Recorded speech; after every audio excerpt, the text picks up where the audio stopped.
ويوم تشقق السماء بالغمام ونزل الملائكة تنزيلا ونزل الملائكة تنزيلا الملك يومئذ الحق للرحمن الملك يومئذ الحق للرحمن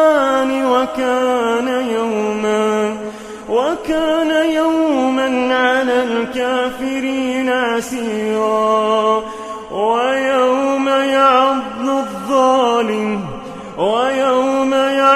الظالم على يديه يقول يا ليتني اتخذت مع الرسول سبيلا يا ويلتى